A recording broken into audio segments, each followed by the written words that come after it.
One day, he was the most electrifying performer in dancehall. Unstoppable, untouchable, a force of pure chaos. The next, gone. No trace. No explanation. Some say he fled the country. Others claim he lost his mind. And a few believe he never really existed. Who was the mad Jamaican man? And what really happened to him? This story is so wild, you won't believe where it leads. Stay tuned, because this mystery only gets deeper. They called him Mad Jamaican Man. Not because he was truly insane, but because his music had the raw energy of a man who had lost all fear. His voice wasn't just a sound. It was an attack, a scream, a war cry. To some, he was a genius. To others, he was pure chaos. But love him or hate him, no one could ignore him. Raised by a single mother who worked tirelessly to feed her family, he learned from an early age that nothing in life came easy. But while others turned to crime, he turned to music. From childhood, he had a voice that could not be ignored. He didn't sing like the reggae stars on the radio. His voice was rough, almost aggressive, filled with raw emotion. When he sang, it felt as though he was releasing years of pain and struggle in a single breath. He never had formal training, never learned music theory, but none of that mattered.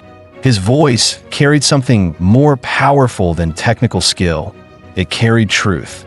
Mad Jamaican Man entered this world not with a whisper, but with an explosion.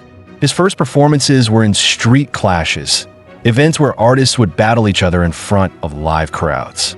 These weren't friendly competitions. They were brutal, unforgiving arenas where weak performers were booed off stage and the best became legends. He had no stage name at the time. People just knew him as the crazy guy who screamed into the microphone. His performances were unpredictable. He didn't just sing. He attacked the stage, jumping into the crowd, shaking his fists, screaming lyrics as if he were possessed. At first, people laughed. They called him a lunatic, a madman. But then something changed. The laughter turned to silence, then to cheers, then to chaos. He wasn't just performing. He was unleashing something primal, something that everyone in that crowd felt, but had never seen expressed like this before. His lyrics weren't polished or poetic. They were raw, street poetry, telling the stories of the struggle, of violence, of betrayal. And the people listened. Word spread quickly. The underground legend was no longer confined to the ghettos. His voice started appearing on mixtapes, recorded in the back of dance halls and passed around by street vendors. Soon, radio DJs caught wind of his talent. His music started playing late at night on pirate radio stations that thrived on controversy.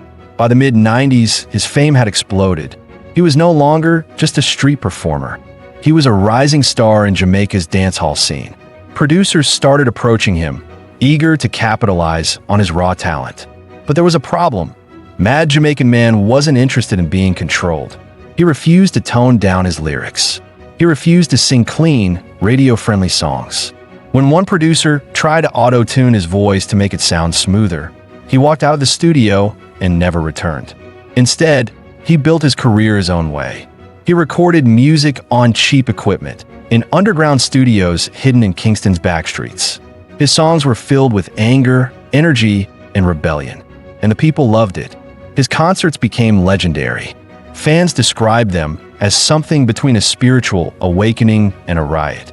He would climb on top of speakers, throw his microphone into the audience, scream lyrics until his voice cracked. And yet, beneath the madness, there was something undeniably genius about him. He had a way of connecting with people, of making every person in the crowd feel like he was telling their story. But fame came with a cost. The media didn't know what to make of him. Some labeled him a dangerous influence, someone who promoted violence and chaos. Others claimed he was mentally unstable, that he needed help. And then there were the incidents. Stories started circulating about him disappearing for weeks at a time. Some claimed he was hiding in the mountains, meditating with Rastas. Others said he was living in abandoned buildings, surviving on scraps.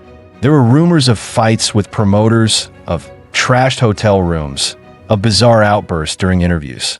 The public loved the myth.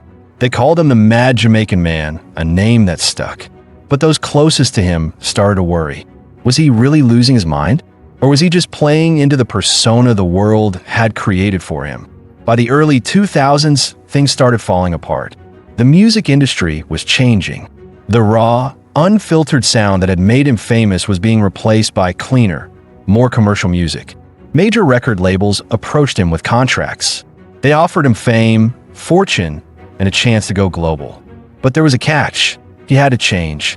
He had to tone it down. And so, he did what no one expected. He walked away. One day, he simply vanished. No one knows exactly what happened. Some say he left Jamaica, moved to Africa, or disappeared into the countryside. Others believe he died, though no official reports confirm this. To this day, his whereabouts remain a mystery. Though he is gone, his influence remains. Modern dancehall artists still talk about him as one of the most unique voices in the genre's history. His old recordings, once passed around as street mixtapes, have resurfaced online, gaining cult status. Fans analyze his lyrics, looking for hidden messages. Some believe he predicted his own downfall, that his last songs were warnings about what was to come. But perhaps his greatest legacy is the fact that he never compromised. In an industry that constantly pressures artists to fit a mold, he refused. He stayed wild, untamed, and completely himself until the very end. His voice, his energy, his madness, those things can never be replicated. And so, the legend of Mad Jamaican Man lives on. A wicked singer, a wild spirit, and a mystery that will never be solved. Jamaican music has produced countless legends, but few have left behind a story as enigmatic as his. His music defied convention, his performances shattered expectations, and his life remains one of the greatest mysteries in dancehall history. Wherever he is, whether in hiding, living in exile, or simply a memory now, one thing is certain. His voice will never be forgotten. He never bent to the industry. He never changed for fame. And then, he disappeared. But was it his choice or was he forced out? The mystery of the Mad Jamaican Man is still unsolved. Where do you think he went? Drop your theories in the comments.